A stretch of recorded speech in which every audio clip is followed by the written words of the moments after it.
সাহস পাইছোঁ, শক্তি বৃদ্ধি হৈছে। আৰু এটাই কথা ক'ব বিচাৰিছোঁ, যোৰহাট জিলাৰ পৰা আমি যোৰহাটৰ সন্তান গৌৰৱ গগৈ ডাঙৰীয়াক কেৱল মাত্ৰ যোৰহাট সমষ্টিৰ জনপ্ৰতিনিধি হিচাপে নহয়, অসমৰ প্ৰতিটো প্ৰান্তৰ প্ৰতিজন ব্যক্তিৰ প্ৰতিনিধি হিচাপে বিধানসভাৰ মজিয়ালৈ অসমৰ মুখ্যমন্ত্ৰী ৰূপে আগবঢ়াই লৈ যাবলৈ বিচাৰিছোঁ। ঘৃণা, হিংসা, বিদ্বেষ এই তৰল ৰাজনৈতিক ব্যৱস্থাৰ বিপৰীতে আজি যি মানুহৰ মত প্ৰকাশৰ অধিকাৰবোৰ কাঢ়ি লোৱা হৈছে, যি ফেচিষ্ট মানসিকতাৰ ৰাজনৈতিক ব্যৱস্থা এটা বৰ্তি আছে, তাৰ বিপৰীতে আমি মূল্যবোধৰ ৰাজনীতি কৰিব বিচাৰিছো। আৰু সেই মূল্যবোধৰ ৰাজনীতি উন্নয়ন, প্ৰগতি, শিক্ষা, স্বাস্থ্য, ইণ্ডাষ্ট্ৰিয়েলাইজেশ্যন, গ্লবেলাইজেশ্যনৰ কথা ক'বলৈ আমি বিচাৰিছো। আমাৰ অন্ন, বস্ত্ৰ, বাসস্থানৰ সমস্যাবোৰ সমাধান কৰি উন্নতি আৰু প্ৰগতিৰ জয় যাত্ৰাত আমি অসমৰ আটাইতকৈ সুযোগ্য ৰাজনৈতিক কণ্ঠ আজি সাংসদত যিজন মানুহে অসম তথা উত্তৰ পূৰ্বাঞ্চলৰ মুখপাত্ৰ হিচাপে বিগত সময়ত কাম কৰি আছে, আমাৰ আশা আৰু ভৰসাৰ থলী গৌৰৱ গগৈ ডাঙৰীয়া কেৱল যোৰহাট সমষ্টিৰ সন্তান নহয়, কেৱল মাত্ৰ যোৰহাট সমষ্টিৰ MLA নহয়, অসমৰ প্ৰতিগৰাকী আইৰ মুখৰ কণ্ঠ হৈ উঠক, প্ৰতিজন দেউতাৰ আশা আৰু ভৰসাৰ থলী হৈ বিধানসভাত আমাৰ অধিকাৰবোৰ সুৰক্ষিত কৰিবৰ বাবে যুঁজ এখন কৰক। এয়াই আমাৰ সপোন। আৰু এই সপোনত তেখেতৰ সংগী হৈ আমিও বাট বুলিব বিচাৰিছোঁ। আমি আশা কৰিছোঁ যে এই অঞ্চলৰ পৰা, মৰিয়নিৰ পৰা যদি মই ওলাই যাব পাৰোঁ, আমাৰ পল্লৱী বা ওলাই যাব পাৰে, প্ৰাণ কৰ্মীদা ওলাই যাব পাৰে, আমাৰ লুৰিন্দা ওলাই যাব পাৰে, অখিলদা ওলাই যাব পাৰে, আৰু সেইসকলকে প্ৰমুখ্য কৰি আমি বিৰোধী মিত্ৰজোঁটৰ প্ৰাৰ্থীসকলে যদি এই পৰিৱৰ্তনৰ ৰাজনীতিক সূচনা কৰি বিধানসভালৈ লৈ যাব পাৰোঁ, তেন্তে 100% নিশ্চিত এইবাৰ অসমৰ পৰা এই সাম্প্ৰদায়িকতাৰ ৰাজনীতিকৰণ, সাংবিধানিক প্ৰমূল্যবোধক ধ্বংস কৰিব পৰা বিজেপি চৰকাৰখন উৎখাত হ'ব আৰু মূল্যবোধৰ প্ৰগতিৰ পৰিৱৰ্তনৰ ৰাজনীতিৰ সূচনা হ'ব। মই আপোনালোকক এইকেইটা দিন সকলো দলৰ কৰ্মীৰ যথেষ্ট ত্যাগ কষ্ট আছে। কংগ্ৰেছ দলৰ কৰ্মীসকলে পদে পদে প্ৰতিটো ক্ষণত সহযোগ কৰিছে। আমাৰ ৰাইজৰ দলৰ কৰ্মীসকলে সাহস শক্তি হৈ থিয় দিছে। CPIM, CPIML আছে, জাতীয় পৰিষদৰ সকলো ব্যক্তি লাগি আছে। তাৰ উপৰিও মই সকলো ৰাইজক কওঁ, দল মত নিৰ্বিশেষে আমাৰ ভৱিষ্যতৰ সন্তানসকলৰ সুৰক্ষিত ভৱিষ্যতৰ স্বাৰ্থত আমি কিন্তু মূল্যবোধৰ ৰাজনীতিৰ কথা ক'ব লাগিব। আমি কিন্তু আমাৰ মূল সমস্যাসমূহৰ কথা ক'ব লাগিব। আৰু বিভাজনে আমাক টেকু নিদিয়ে। বিভাজন আৰু তৰল ৰাজনীতিয়ে আমাক কেৱল ধ্বংসমুখী যাত্ৰাতহে আগবঢ়াই লৈ যাব। গতিকে এইবাৰ পৰিৱৰ্তনৰ কথা কেৱল কোনো দলৰ বাবে প্ৰয়োজনীয় নহয়, অসমৰ সামগ্ৰিক ভৱিষ্যতৰ স্বাৰ্থত দল মত নিৰ্বিশেষে আদৰ্শৰ ঊৰ্ধত গৈ আইৰ মুখৰ ভাষাটো, আইৰ ভেটি ৰক্ষা কৰাৰ এখন যুঁজ, আৰু এই যুঁজত যোৰহাটবাসী ৰাইজে হাতে হাত ধৰি আগুৱাব বুলি আমি বিশ্বাস কৰিছোঁ। আৰু সকলোৰে সহায় সহযোগ আৰু সমৰ্থনৰ বাবে ধন্যবাদ জনাই, গৌৰৱ গগৈ ডাঙৰীয়াক কৃতজ্ঞতা জনাই মই মোৰ বক্তব্য ইয়াতে সামৰণি মাৰিছোঁ। আমাৰ চিম্বলটো চিলিণ্ডাৰ, এইটো খালি আমি মনত ৰাখিব লাগিব সকলোৱে দেই। চিম্বলটো মৰিয়নি সমষ্টিত চিলিণ্ডাৰ। আইসকলক, দেউতাসকলক বিশেষকৈ বুজাই দিব, চিলিণ্ডাৰত ভোট দিয়া মানে গৌৰৱ গগৈ ডাঙৰীয়াক মুখ্যমন্ত্ৰী কৰিবলৈ ভোট দিয়া, হয়নে নহয়? হয়, গতিকে ধন্যবাদ। কোন শংকৰজ্যোতি বৰুৱা? মইতো চিনিয়ে নাপাওঁ। কোনোবা এই বিজেপি নেগুৰ ধৰা শংকৰজ্যোতি যদি হয় নাজানো, যোনে যি কৈ থাকক। আৰে হাতী গ'লে মানে তৰা ফমুটি টিকা ঢেৰ মাৰে, মই হাতী হয়। আপুনি যে কৈছে মানে ধ্ৰুৱজ্যোতি গগৈ আৰু ৰামেশ্বৰ তেলী ডাঙৰীয়াৰ মাজত যুঁজ হ'ব বুলি যে কৈছে, এইটো নহয়। বিজেপি প্ৰাৰ্থী ৰামেশ্বৰ তেলী ডাঙৰীয়া দুলীয়াজান সমষ্টিবাসী ৰাইজৰ লগত ফাইটটো হ'ব। উন্নয়ন তেখেতে 22 বছৰত কি কৰিলে তাৰ নমুনাৰ ওপৰত ফাইটটো হ'ব। ৰামেশ্বৰ তেলী ডাঙৰীয়া বিধায়ক হ'বনে ধ্ৰুৱজ্যোতি গগৈ বিধায়ক হ'ব? 2014 চনততো তেখেতলোকে কৈছিলে যে বিদেশৰ পৰা কলাধন আনিব, 15 লাখ একাউণ্টত ভৰাব। আমাৰ মানুহবিলাকে পাম পাম পাম পাম বুলি আজিলৈকে আছে। এই মুহূৰ্তত আমি দুলীয়াজান বিধানসভা সমষ্টিত উপস্থিত আছোঁ আৰু দেখিবলৈ পোৱা গৈছে কংগ্ৰেছৰ যিগৰাকী প্ৰাৰ্থী ধ্ৰুৱজ্যোতি গগৈ ইতিমধ্যে বায়নচুকত নিৰ্বাচনী প্ৰচাৰ অব্যাহত ৰাখিছে। আমি পুনতে তেখেতৰ পৰা কিছু বাৰ্তালাপ কৰিবৰ কাৰণে চেষ্টা কৰিম, যিহেতু দেখিবলৈ পোৱা গৈছে যে শাসক পক্ষই যেনেধৰণে আচলতে প্ৰাক্তন কেন্দ্ৰীয় মন্ত্ৰী ৰামেশ্বৰ তেলীক টিকট দিয়াৰ পিছতে সাংঘাতিকভাৱে ইয়াত এটা বেলেগ পৰিস্থিতিৰ সৃষ্টি হৈছে যে অসমৰ প্ৰেক্ষাপটত আটাইতকৈ দুলীয়াজান বিধানসভা সমষ্টিটোৰ যিটো ৰাজনৈতিক প্ৰেক্ষাপট সম্পূৰ্ণৰূপে পৃথক হৈছে। বহু কথা কৈছে, বহু অভিযোগ হৈছে, কিন্তু মই ধ্ৰুৱজ্যোতি গগৈৰ পৰা পোনে পোনে জানিবৰ কাৰণে বিচাৰিম যে ধ্ৰুৱজ্যোতি গগৈ ডাঙৰীয়া, মই প্ৰথমতে আপোনাক শুভেচ্ছা জনাইছোঁ। এই মুহূৰ্তত নিৰ্বাচনী প্ৰচাৰ অভিযানত আপুনি ব্যস্ত আছে। মই অকণমান আপোনাৰ এই নিৰ্বাচনী প্ৰচাৰৰ অংশ হিচাপে আপোনাৰ মনৰ অনুভৱবিলাক অসমবাসী ৰাইজক জনাবৰ কাৰণে চেষ্টা কৰিম। কি ক'ব? খুব ভাল, বিৰাট ভাল। হয়তো আপোনালোকে অনুভৱ কৰিছে, চাওক আমাৰ ইয়াত যুৱ মহিলা, বৃদ্ধ বনিতা, যুৱকসকল প্ৰত্যেকেই ওলাই আহিছে, মানে দুলীয়াজানত পৰিৱৰ্তন বিচাৰিছে। কিয়নো আজি ৰামেশ্বৰ তেলী ডাঙৰীয়া প্ৰায় 22 বছৰ, তাৰমানে 10 বছৰ তেখেত বিধায়ক থাকিলে, 10 বছৰ তেখেত সাংসদ থাকিলে, পেট্ৰলিয়াম মিনিষ্টাৰ থাকিলে, 2 বছৰ ৰাজ্যসভাৰ সাংসদ। তেৰছ গোৱালা ডাঙৰীয়া 10 বছৰ বিধায়ক থাকিলে। এই তেৰছ গোৱালা ডাঙৰীয়া বিধায়ক যে আছিল, এই বিধায়কজন সাংসদলৈ আকৌ আপোনাৰ পদোন্নতি হ'ল, আৰু যিজন চেণ্ট্ৰেল পেট্ৰলিয়াম মিনিষ্টাৰ আছিলে তেখেত আকৌ গম পাইছে, তাৰমানে বিধায়ক হ'বলৈ আহিছে। ৰাইজে তেতিয়াই তেখেতলোকৰ পৰা একো নাপালে, আৰু এতিয়া তেখেতলোকৰ পৰা যে কিবা পাব তেখেতলোকে কেতিয়াও মানে নাভাবে। সেইকাৰণে এইবাৰ পৰিৱৰ্তন হ'ব, ৰাইজে পৰিৱৰ্তন বিচাৰিছে। আৰু মই ৰাইজৰ লগত থকা মানুহ, মই ৰাইজৰ পক্ষত থকা মানুহ, ৰাইজৰ সুখে দুখে থকা মানুহ, সেইকাৰণে ৰাইজ মোৰ লগত থাকিব। শেহতীয়াভাৱে দেখা গৈছে যে গোটেই প্ৰেক্ষাপটটো এতিয়া ধ্ৰুৱজ্যোতি গগৈ বহু এজেণ্ডা লৈছে, আৰু শেহতীয়া যিটো আমি ৰাজনৈতিক যদি আমি বাতাবৰণটো চাওঁ, ধ্ৰুৱজ্যোতি গগৈ আচলতে খুব কম ভোটতহে পৰাজিত হৈছিল নিজৰ মানুহৰ কাৰণে। এইবাৰ কিন্তু ৰামেশ্বৰ তেলী আৰু ধ্ৰুৱজ্যোতি গগৈৰ মাজতে এই যুঁজখন হ'ব। ধ্ৰুৱজ্যোতি গগৈ কি এজেণ্ডা লৈছে, য'ত অসমৰ ৰাইজক বা দুলীয়াজানবাসী ৰাইজক আপুনি এইখিনি কথাখিনি কৈ আপুনি আশ্বস্ত কৰিব পাৰিব? না চাওক, প্ৰথম কথাটো হ'ল এইটো, আপুনি যে কৈছে মানে ধ্ৰুৱজ্যোতি গগৈ আৰু ৰামেশ্বৰ তেলী ডাঙৰীয়াৰ মাজত যুঁজ হ'ব বুলি যে কৈছে, এইটো নহয়। বিজেপি প্ৰাৰ্থী ৰামেশ্বৰ তেলী ডাঙৰীয়া দুলীয়াজান সমষ্টিবাসী ৰাইজৰ লগত ফাইটটো হ'ব, বুজি পাইছে? উন্নয়ন তেখেতে 22 বছৰত কি কৰিলে তাৰ নমুনাৰ ওপৰত ফাইটটো হ'ব। মানে বিজেপি প্ৰাৰ্থী ৰামেশ্বৰ তেলী ডাঙৰীয়া বনাম দুলীয়াজান সমষ্টিৰ ৰাইজৰ যুঁজ হ'ব। সেইকাৰণে গণতন্ত্ৰত ৰাইজ ৰজা, আৰু ৰাইজে অহা 9 তাৰিখে নিৰ্ধাৰণ কৰিব যে প্ৰকৃতাৰ্থত ৰামেশ্বৰ তেলী ডাঙৰীয়া বিধায়ক হ'বনে ধ্ৰুৱজ্যোতি গগৈ বিধায়ক হ'ব। আপুনি যদি এইফালে কেমেৰাটো তেতিয়াহ'লে ঘূৰাই দিয়ে, তেতিয়াহ'লে এতিয়াই জল পটপট হ'ব যে এইবাৰ ৰাইজ দুলীয়াজান সমষ্টিত ৰজা হ'ব। কি ইছ্যু লৈছে এইবাৰ? চাওক, ইয়াত ইছ্যু বুলিবলৈ মানে কি হ'ল, তেখেতলোকে 2016 চনত তেখেতলোকে কৈছিলে, ঢেৰ প্ৰতিশ্ৰুতি দিছিলে। 2014 চনততো তেখেতলোকে কৈছিলে যে বিদেশৰ পৰা ক'লাধন আনিব, 15 লাখ একাউণ্টত ভৰাব। আমাৰ মানুহবিলাকে পাম বুলি আজিলৈকে আছে। তাৰপাছতে তেখেতলোকে 2016 চনত যেতিয়া তেখেতলোকে চৰকাৰ বনাবলৈ ল'লে, তেতিয়া তেখেতলোকে কৈছিলে যে 6 জনগোষ্ঠীক জনজাতিকৰণ কৰি দিম। আজিৰ তাৰিখত সকলো ক্ষোভিত হৈ আছে। প্ৰত্যেকটো জাতীয় দল সংগঠনৰ বুকুৰ ভিতৰত একুৰা জুই জ্বলি আছে। এই জুইটোৰ উদগিৰণ হ'ব অহা 9 এপ্ৰিল তাৰিখে। তেখেতলোকে কৈছিলে যে চাহ জনগোষ্ঠীটোক আমি দৈনিক মজুৰি 351 টকা দিম। চাহ অধ্যুষিত এলেকাত, তাৰমানে বাগানৰ লাইনবিলাকত আমি তেখেতলোকক ম্যাদী পট্টাৰ যোগান ধৰিম। এতিয়াতো তেখেতলোকে কালাৰ কৰি পিনি জেৰক্স কৰি ফৰ্ম বিটাইছে। এই ফৰ্মখন ক'ত দিব, কাক দিব, কেনেকৈ দিব, কোনেও নাজানে। মানে ইঘৰে সিঘৰক কৈছে যে তহঁতি ফৰ্ম পাইছনে?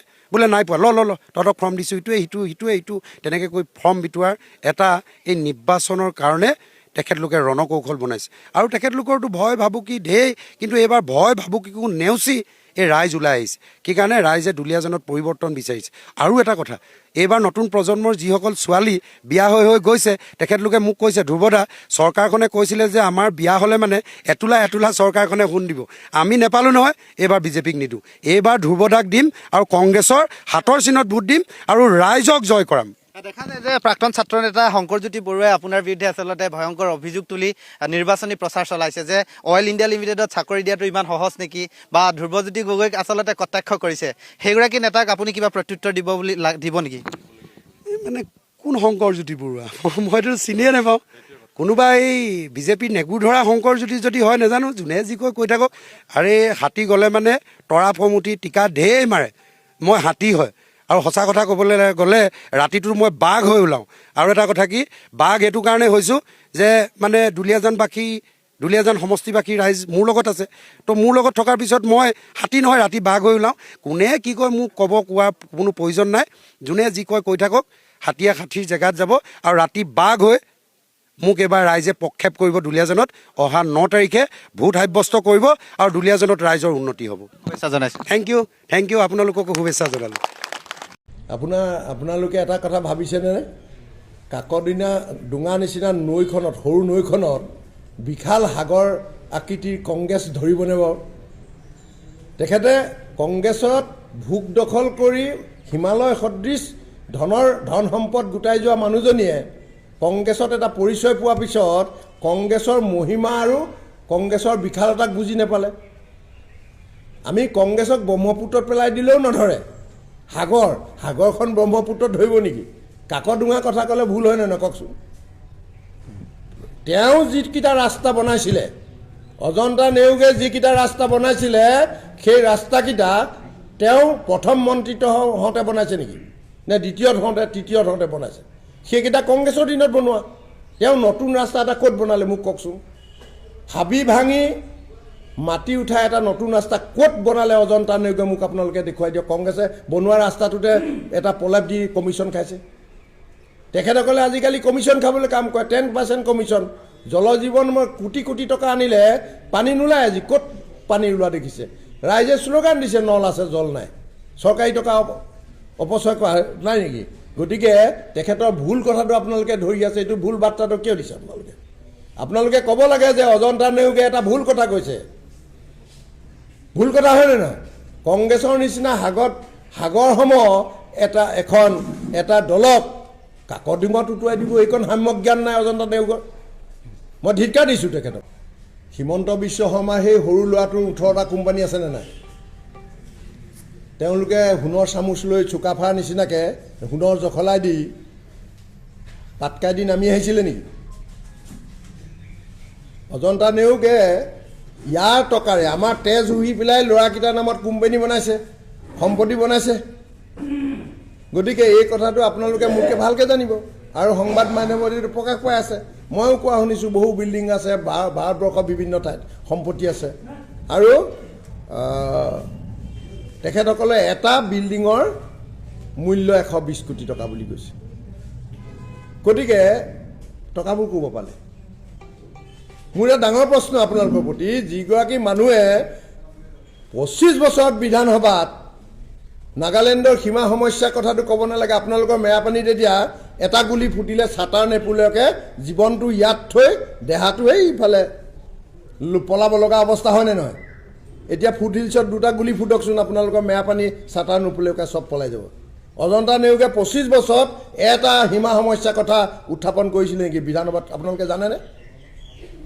এই যে 25 বছৰত আমাৰ ইয়াৰ পট্টাৰ কথা ডিফৰেষ্ট কৰিব লাগে কথাটো ক'লে নেকি? নাই কোৱা। কিন্তু তেখেতে কেনেকৈ গম পালে যে 120 কোটি টকীয়া মূল্যৰ সম্পত্তি বিধে অসমৰ ভাৰতৰ বিভিন্ন ঠাইত কৰিব লাগে? হাজাৰ হাজাৰ কোটি টকা আত্মসাৎ যদি নেজানে কেনেকৈ কৰিলে? মই ধিক্কাৰ দিছোঁ তেখেতক যে কেৱল ধন আত্মসাৎ কৰিবৰ কাৰণে ৰাইজৰ তেজ ঘূৰিব নালাগে। ৰাইজৰ লগত থাকি ৰাইজৰ হৈ কাম কৰাটো ৰাজহুৱা প্ৰতিনিধিৰ এটা সিদ্ধান্ত হ'ব লাগে। দ্বিতীয়তে আৰু এটা কাম কৰিলে তেখেতে, মই মোৰ দম্ভ অহংকাৰ, সেই যোগেদি তেখেতে গোলাঘাটত বহুত কিবা কিবি কৰিছে, কেইটামান বস্তু কৰিলে। কিন্তু গোলাঘাটৰ নাগৰিক কাকো সোধা নাই, একো কথা কাকো সোধা নাই। আপোনালোকে চাওক, DC অফিচটো পুৰণা DCৰ পৰা ওচৰৰ পৰা নি পেলাই কলেজৰ কাষলৈ লৈ গ'ল। তাত 4খন কলেজ আছে। এটা শিক্ষা পৰিৱেশ আছিল। এই শিক্ষা পৰিৱেশ বিনষ্ট কৰি তাত এটা মস্ত কংক্ৰিটৰ ঘৰ বনালে। মোক উন্নয়ন লাগে, আমাক সকলোকে উন্নয়ন লাগে, সকলোকে সুন্দৰ সুন্দৰ ঘৰ লাগে। কিন্তু এনেকুৱা জেগাত বনাওক যে য'ত সেই অফিচটো বনালে সকলোৰে সুবিধা হয়। কিয় তেখেতে পুৰণা কোৰ্ট বিল্ডিংটো ভাঙি তাতে 7মহলীয়া 8মহলীয়া কৰি গোলাঘাটৰ কথা বতৰা পাতিবৰ কাৰণে DC অফিচটো বনাব নোৱাৰিলে? এতিয়া 2টা কথা হৈছে। এটা হৈছে তাৰ শিক্ষা বিনষ্ট হৈছে। মই 23 তাৰিখে মনোনয়ন দিবলৈ গৈছোঁ, গোটেই ছাত্ৰ ছাত্ৰীসকলে ৱালত আহি গেটৰ মুখত আহি ৰাইজক চাইছেহি, উৎসুকতাৰে চাইছে কি হৈছে। শিক্ষা নাই তাত, শিক্ষা ল'ব পৰা পৰিৱেশ নাই। DC অফিচলৈ ডাইৰেক্ট ডেইলি 1000 মানুহ যাব, গাড়ী গুড়া গৈ হৰ্ণ বজাব হুলস্থুল কৰিব তাত পৰিৱেশ নাইকিয়া তেখেতক কোনে পাৰ্মিশ্যন দিলে যে আমাৰ ভৱিষ্যত নিৰ্মাণ কৰা সেই জেগাকেইটা অশান্তি সৃষ্টি কৰিবৰ কাৰণে তেওঁ কি কৰিলে টকা বেছিকৈ পাছ কৰিব লাগিব গোলাঘাটৰ সেই পুৰণা DC অফিচটো বনালে ইমানখিনি কৰিব নোৱাৰাৰ কাৰণে তাত কৰি পেলাই কমিশ্যনটো ল'লে দ্বিতীয়তে আৰু এটা কথা হ'ল আপোনালোকে ক'ব এই কথাখিনি যে আমি মেৰাপানীৰ পৰা গোলাঘাট যাওঁ এটা ভাড়া লাগে আমি বাছ ষ্টেণ্ডত নামি খোজকাঢ়ি পেলাই DC অফিচলৈ যাওঁ নে নাযাওঁ এতিয়া গোলাঘাটৰ বাছ ষ্টেণ্ডত নামি আকৌ 60 টকা পইচা খৰচ কৰি কোৰ্টলৈ DC অফিচলৈ যাব লাগিব নাই এই পইচাবোৰ ডেইলি কোনে ভৰিব এই পইচাবোৰ দৈনিক যি পইচা ৰাজহুৱা পইচা লাগিব এই পইচাখিনি বাইদেউ দিব নেকি তাত এটা ডাঙৰ ঘৰ বনালে বুলি তালৈ আমি যাব লাগিব কিন্তু আমাৰ পকেটৰ আমি সেই যে দৈনিক 60 টকা 70 টকা লাগিব এই পইচাটো 1000 মানুহ যদি DC অফিচলৈ যায় ডেইলি কিমান টকা লাগিব চাওকচোন বিপৰীতে এই যে আমাৰ বাৰখন আছে গোলাঘাটৰ উকিল সন্থা আছে উকিল সন্থাৰো কাম বহুত থাকে জনসম্পৰ্ক কৰাৰ সময়ত বা জনতাই তেখেতসকলৰ জৰিয়তে DC অফিচত কাম কৰে আজি বাৰ উকিল সন্থাটো থাকিব পুৰণা ঠাইডোখৰতে DC অফিচ হৈছে 1-1.5 কিলোমিটাৰ দূৰত গতিকে তালৈকে আমি সেই অধিবক্তাসকলক লৈ যোৱাটো এটা কষ্ট হয় নে নহয় খৰচা এটা বাঢ়িব নে নাহিব সেই কথাবোৰ কোনে ক'ব বাইদেৱে সেই কথাখিনি গোলাঘাটৰ জ্যেষ্ঠ নাগৰিকসকলৰ লগত সুধিব লাগিছিলে নাই গতিকে মই ভাবিছোঁ তেখেতে এফালৰ পৰা আমাক লুটি পুটি নি তেখেতৰ সম্পত্তি বঢ়াইছে দ্বিতীয়তে তেখেতে আমাক গোলাঘাটীয়া ৰাইজক মূৰত মাধমাৰ সুদাই ভৱিষ্যতে কেতিয়াও উঠিব নোৱাৰাকৈ এক ব্যৱস্থা প্ৰস্তুত কৰি থৈ গৈছে গতিকে গৌৰৱ গগৈক মই আহ্বান কৰিম যে আপোনাৰ পাকিস্তান আৰু ব্ৰিটেইনত থকা প্ৰপাৰ্টি লিষ্টখন আপুনি দিয়ক ইলেকশ্যন কমিশ্যনত আপুনি যিখন এফিডেভিট দিছে তাত আপোনাৰ পত্নীৰ পাকিস্তান ইনকাম আপুনি দেখুওৱা নাই পাকিস্তানৰ বেংক একাউণ্টটো দেখুওৱা নাই আৰু এই যোৱা পৰহি দিনাখন পাকিস্তান টেলিভিশ্যনত ডিবেট হৈছে আৰু পাকিস্তান টেলিভিশ্যনে কৈ আছে যে নহয় গৌৰৱ গগৈ আমাৰ NGO হিচাপে আহিছিলে এতিয়া নতুন প্ৰশ্ন আহি গ'ল পাকিস্তানে কৈ আছে যে তেওঁ NGO হিচাপে আহিছিলে তেওঁ কৈ আছিল আমি প্ৰাইভেটলি গৈছিলোঁ গতিকে বিষয়টো যোৱা পৰহি দিনাখন পাকিস্তান টেলিভিশ্যনত ডাঙৰ কৰি আলোচনা হৈছে আৰু তাৰ পৰা আপোনালোকে বুজি পাব যে পাকিস্তানৰ মানুহৰো তেওঁৰ প্ৰতি কিমান সিম্পেথি আছে চক এটাই মই কথা কওঁ গৌৰৱ গগৈ ডাঙৰীয়াই সকলোৰে বিপক্ষে ইমান দিনে ক'লে মই আজি স্পষ্ট অভিযোগ দিছোঁ যে তেওঁৰ পাকিস্তানতো সম্পত্তি আছে ব্ৰিটিছতো লণ্ডনতো সম্পত্তি আছে আৰু আমেৰিকাতো সম্পত্তি থকা বুলি অখিল গগৈয়ে কৈ থৈছে আমেৰিকাতো মোৰ এলিগেশ্যন নহয় সেইটো অখিল গগৈৰ এলিগেশ্যন মোৰ ক্লিয়াৰ এলিগেশ্যন হৈছে যে ইলেকশ্যন কমিশ্যনক দিয়া আপোনাৰ এফিডেভিটত পাকিস্তানৰ ট্ৰেনজেকশ্যন আপুনি দিব লাগে মই অভিযোগ দিছোঁ আৰু দায়িত্বত থাকি মই অভিযোগ দিছোঁ মই মুখ্যমন্ত্ৰীৰ চকীত থাকি মই কৈছোঁ যে গৌৰৱ গগৈৰ পাকিস্তান আৰু লণ্ডনত দুইটা জায়গাতে তেওঁৰ পত্নীৰ নামত প্ৰপাৰ্টি আছে যেটো তেওঁ ইলেকশ্যন কমিশ্যন এফিডেভিটত দেখুওৱা নাই আৰু যদি নাই তেতিয়াহ'লে তেওঁৰ পত্নীৰ পুৰণাই হওক পাকিস্তান বেংক একাউণ্টৰ ট্ৰেনজেকশ্যন অন্তত 3জন নিউট্ৰেল মানুহৰ আগত দেখাওক মোক দেখুৱাব নালাগে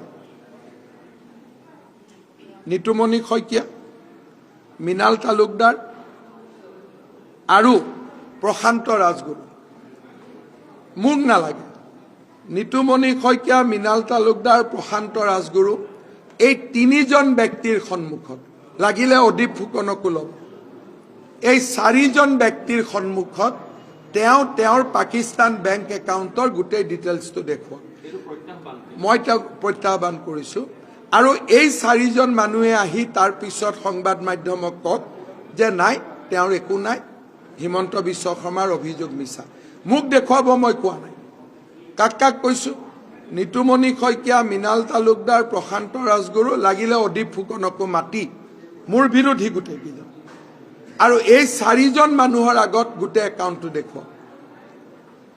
বহুত বেছি ভয়ংকৰ অভিযোগ আছে। আমাৰ হাতত নতুন নতুন তথ্য পৰিছে। ইলেকশ্যনৰ বঁটাটো মই পংকিল কৰিব খোজা নাই। নিৰ্বাচনৰ পিছত এই বিষয়ে মই আৰু অধিক তথ্য আনিম। Serious information has came to my notice. Zubeen দাই যদি ন্যায় নাপায়, অসমত আৰু কোনে ন্যায় পাব? তেখেতেই যদি ন্যায় নাপায়, গতিকে তেখেতে ন্যায় পাব লাগিব।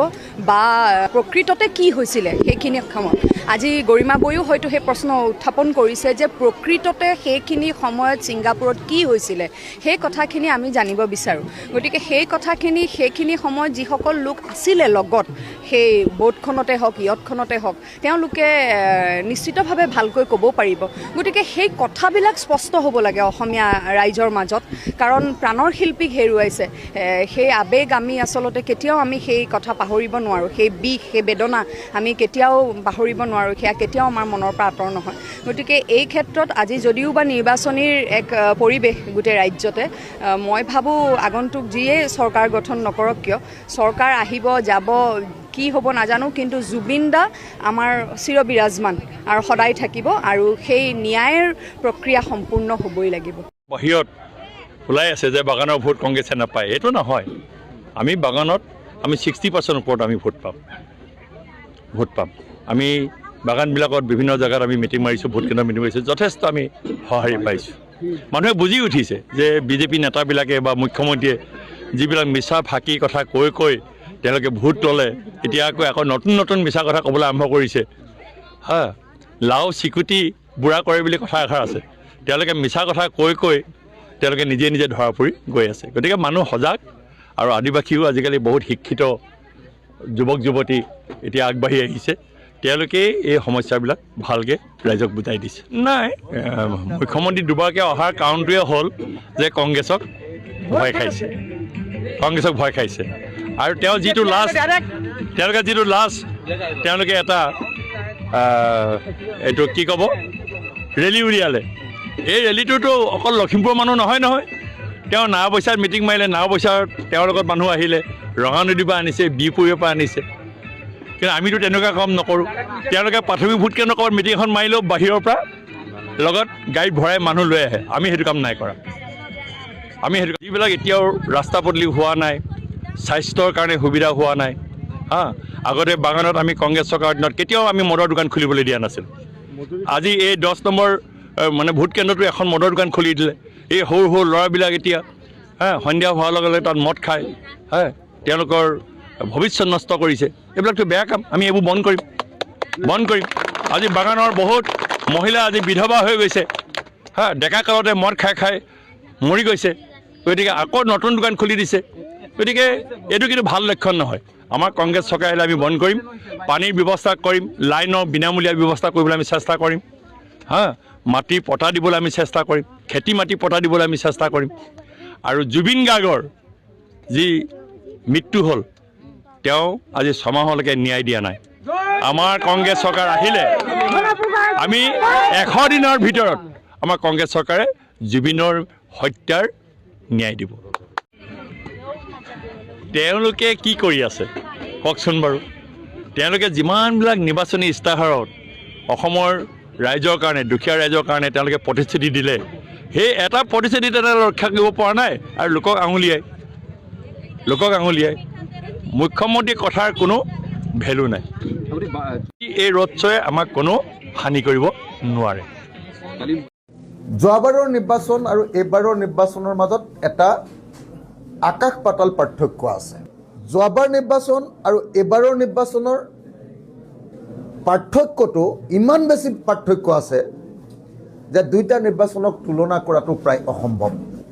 যোৱাবাৰ নিৰ্বাচনত মোক দূৰৰ পৰা মানুহে কল্পনা কৰি লোৱা মানুহজনৰ কথা ভাবি ভোট দিছিলে। এইবাৰ নিৰ্বাচনত মোক আচল বাস্তৱ মানুহজনক লগ পাই ভোট দিব। গতিকে এই দুইটা নিৰ্বাচন, 2021 চনৰ নিৰ্বাচন আৰু 2026 চনৰ নিৰ্বাচন, সেইকাৰণে দুটা পৃথক নিৰ্বাচন আৰু মই ভাবোঁ যে সেইকাৰণে দুইটা নিৰ্বাচনৰ চৰিত্ৰ বেলেগ হ'ব, দুইটা নিৰ্বাচনৰ ভোটাৰৰ আৱেগ অনুভূতি বেলেগ হ'ব আৰু সেইকাৰণে এই মুহূৰ্তত যোৱাবাৰ নিৰ্বাচনৰ লগত এইবাৰৰ নিৰ্বাচনটোক মই তুলনা কৰাটো মোৰ পক্ষে কেতিয়াও সম্ভৱপৰ নহয়। যোৱাবাৰ নিৰ্বাচনত যেতিয়া ইলেকশ্যনত উঠিছিলোঁ তেতিয়া মোৰ কোনো পৰিকল্পনা বুলি বস্তুটো নাছিল। যোৱাবাৰৰ নিৰ্বাচন আৰু এইবাৰৰ নিৰ্বাচনৰ মাজত এটা আকাশ পাতাল পাৰ্থক্য আছে।